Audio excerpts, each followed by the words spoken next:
प्रधान बाबू मोर बंधु, धर्मेंद्र प्रधान मोर खास लोक, श्यामल बाबू माने मनमोहन श्यामल भी मो लोक।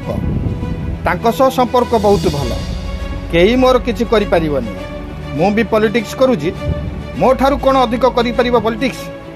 एमिति कहि स्थानीय विक्षोभकारी को धमक दउछथि डाक्टर महाशय। हाँ आज्ञा, ए होचंती छतिया पीएससी रो डाक्टर अशोक मिश्र। दीर्घ 10 वर्ष ऊर्ध्व हेब एठारे रहिया परे अर्थात दीटा सरकार को अधीन रही डाक्तर मिश्रंकर चेर भी मोटा हो गलानी। मेडिकल को तांकर आसीबा न आसीबा नहीं केही किछि उखाड़ी पारिबेनी। एक कथा आमे कहूनु, बरम निजे डाक्टर मिश्र कहिसंती।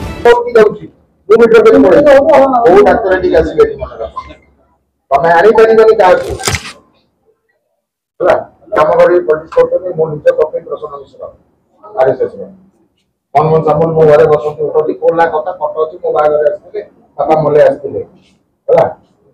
तुम प्रधान बाबू आसती भाई भाई आम कहूँ प्रधान फटो अच्छी देखी तुम आमको कौन दिया पॉलिटिक्स कर चाकरी करूँ कितु आम अच्छु आरएसएस एक्टिव मेंबर जानी भाव जानी सेमिति डाक्टर आसले खबर नहीं आपन कौन सुविधा दरकार डायरेक्टली कहतु आपन सुविधा नहीं को सांगति लोग को ये आपन सा संपूर्ण आपन को बदलान कर देबे आपन कौन सुविधा दरकार डायरेक्टली कहतु आपन सुविधा नहीं को सांगति लोग को ये आपन सा संपूर्ण आपन को बदलान कर देबे। डाक्टर मिश्र को पीएचसी रे रोगी देखिबा मुश्किल। स्थानीय एक घर मेडिकल रे रोगी देखुवा अभियोग मध्य होउची। एपरिकी डाक्तरखाना महिला कर्मचारी को उपस्थित रे डाक्टर महाशय सिगारेट टाणुवा अभियोग भी करिसेंती महिला कर्मचारी। ताको अनुपस्थित रे पीएससी रे आयुष डाक्तर निकट में चिकित्सित होउतांती अनेक रोगी। या बाद एठी आउ कोन समस्या रही स्थानीय लोकों ठारू सुनंती। हमर एठी पीएससी 30 वर्ष ऊर्ध्व हो गलानी, किंतु जने परमानेंट डाक्तर एठी रही पारनांती। आखपख प्राय 10-15टा पंचायत आप निर्भर करूची। गोटे साधारण रोगी जहाँ जी आर्थिक अनाटन रोचे सी जो आसूची डाक्तर मिलूनी सी बाध्य होकर कटक ना बर्चमान ना टांगी जावाक चेष्टा करुँची। सी जाऊँगी तो भल हो जाऊँगी, जदि न जा पारुची तार आर्थिक अनाटन अच्छी से मृत्युमुखर सम्मुखीन होे जिनिस आम बहुत आगुरी भी जन देचु। तेणु आम कि दिन है विचार करुँ जन परमानेंट डाक्तर रुहतु आउ जी कि रोगी सेवा ठीक से दे पार। एटी स्वीपर ड्रेसिंग करुच्ची आमे जानिनु से स्वीपर बोली कि पछरे सुनिलु से स्वीपर यदि स्वीपर आज्ञा गोटे ड्रेसिंग करियो से रोगी रो अवस्था जा हबो सेतिमे आमे उपरिस्थ अधिकारी को एटा जणैबो जे परमानेंट जने डाक्टर एटी रुहंतु। जातीय राजपथ 16 पार्श्व रे छतिया रे अवस्थित ई पीएचसी आखपाख अंचल 10,000 लोकों भरोसा रही मेडिकल उपरे।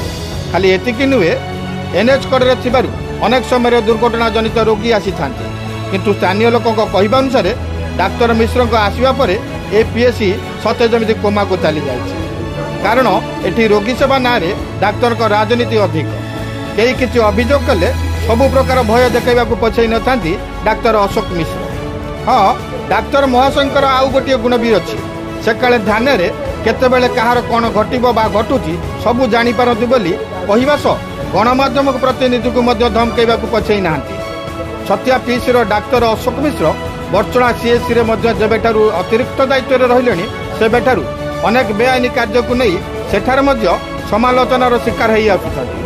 सुनतु डिटेल्स आपण ऑन टाइम रे आसीबे एमती कैमरा आगे नुह हला सेटा in return I will give to my senior officer हला नहीं सेमित करा जाय सेमित हमर एठी जने स्टाफ नर्स दरकार आ हमर जे अटेंडर अछि से रिटायर्ड कला पर नेक्स्ट पोस्टिंग हेइ नै आपण रिटर्न जणे हाँ आम जनईचु आम जनइबा भी किसी ना जो मैंने रिटायर कले जो मैंने नहांती ऑलरेडी डाटा अच्छी गवर्नमेंट पाखे उपरस्थ अधिकारी पाखे डाटा अच्छी नहीं आम जनईचु जो पेंशन नौ जो गवर्नमेंट रू पाउछ जाना कि आम तथापि जनईचु। तेबे तुरंत डाक्तर मिश्र बदली दाबी होतिया बेले देखा जाऊ एभली करिश्कर्मा डाक्तर वर्तमान बीजेपी सरकार बदनामी होउचंती ना मिश्र बाबू बंशी बजाउचंती मोहन। Bureau report Soni Odia.